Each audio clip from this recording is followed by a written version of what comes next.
Ao analisar o gráfico da pressão, né, como a pressão relaciona na temperatura de mudança de fase de uma substância, né, tanto na sublimação, como na fusão ou na vaporização, nós vimos os casos de exceção, né, em que esse bracinho aqui é voltando aqui, não é isso? Aí nós vimos que tem a água, o ferro, o bismuto, o antimônio, né, todas essas substâncias, esse bracinho aqui ele é voltado aqui. Então, o que eu fiz aqui? Eu peguei esse bracinho aqui e coloquei ele separado aqui, né, no mesmo gráfico, ó, pressão, temperatura.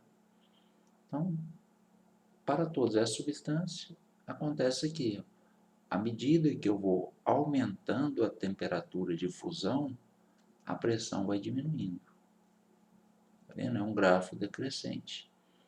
Ou seja, se eu quiser analisar o contrário aqui também, né, à medida que eu vou aumentando a pressão aqui, ó, a temperatura de fusão vai diminuindo.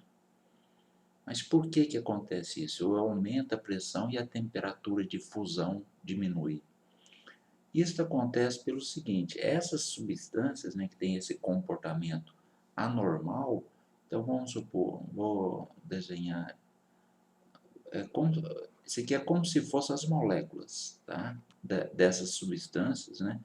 Ou os átomos, ou os íons, essas substâncias que estão no estado sólido. Nesse caso, a distância entre as partículas é grande. Então, no estado sólido, a distância média entre as partículas é muito grande. Isto faz com que o volume dessa substância no estado sólido seja maior do que o volume dessa mesma substância no estado líquido. Então, se eu pegar, vamos supor, gelo, né, que é um desses casos aqui, se eu pegar o gelo e derreter, o volume do gelo, né, na hora que ele se transforma em água líquida, o volume vai diminuir. Então, se o volume diminui, dá para entender que as moléculas estão mais próximas umas das outras, né? Então, as moléculas se aproximaram, porque o volume diminuiu. E, quando eu aumento a pressão, né, eu estou aumentando a pressão sobre um gelo, por exemplo, o que eu estou fazendo? Estou comprimindo, né, tentando fazer essas moléculas se aproximarem umas das outras. E isso é o estado natural dela no estado líquido. As moléculas, elas tendem a se aproximar umas das outras. Então, eu estou facilitando o processo, né, natural. Por isso que eu vou precisar de menos energia para fazer, né, ela passar do estado sólido para o estado líquido. Por quê? Porque eu estou fazendo a tendência natural, né? Então, a temperatura de fusão diminui. Observe aqui o gráfico aqui, ó. Esse aqui, né, é o exemplo que eu peguei da água, né? Então aqui tem um gráfico completo aqui, né? Um diagrama de fase completo aqui, né? Tem um ponto triplo da água, né? 0,01 graus Celsius e 4,58 milímetros de mercúrio. Eu tenho um ponto triplo aqui, eu encontro as substâncias nos três estados físicos, né? Na pressão de uma atmosfera, né, que é 760 milímetros de mercúrio, a água se funde a 0 graus Celsius, é o que eu estou falando aqui, ó, na pressão de uma atmosfera, a água se funde a 0 graus Celsius. Mas olha aqui, eu coloquei alguns valores aqui, ó. Se eu mudar essa pressão para 8,1 atm, né, na hora que eu passar de 1 para 8,1 atm, a temperatura de fusão da água, ela passa a ser negativa, ela passa a ser 0,06 graus negativo. Então, a temperatura, né, eu aumento, suponho que aqui está 1 grau Celsius. Está fora de escala aqui, mas só para entender aqui. 1 grau Celsius aqui, ó, 1 grau Celsius, 1 atm aqui, a temperatura 0 graus Celsius.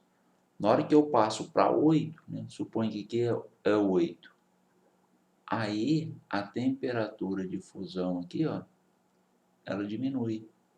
Ela passa para 0,006 graus Celsius.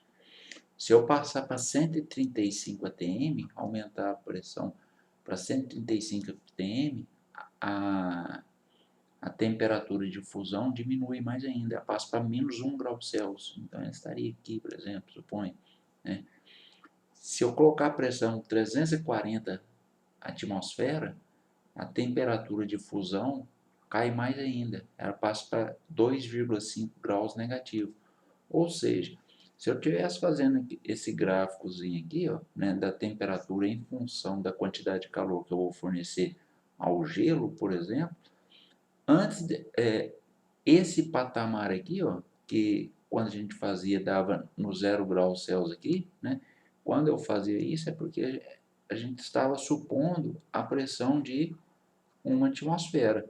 Mas se eu fizer essa mesma experiência com a pressão, por exemplo, de 8,1 atmosfera ou mais, o gráfico vai ficar aqui embaixo aqui, né? Vamos supor, se essa pressão aqui fosse 340 atmosfera, na hora que chegasse no 2 negativo aqui, ó, né, 2,5 negativo, o gráfico já ia fazer esse patamar aqui, ó. Então, ele ia subir, né, aqui, chegaria aqui, ele ia fazer isso aqui, ó, e depois continuaria subindo.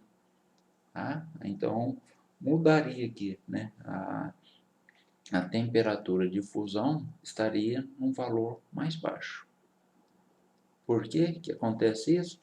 Porque o volume da substância, né, ao se fundir, ele diminui. Então, se eu estou aumentando a pressão, eu estou favorecendo, né, o que a substância quer, né? A substância quer se aproximar ao se fundir. Se eu aumento a pressão, estou ajudando, né? Então, vou precisar de menos energia, né? A quantidade de energia aqui, ó, vai ser menos, né? Vai ser uma quantidade de energia menor para poder fundir.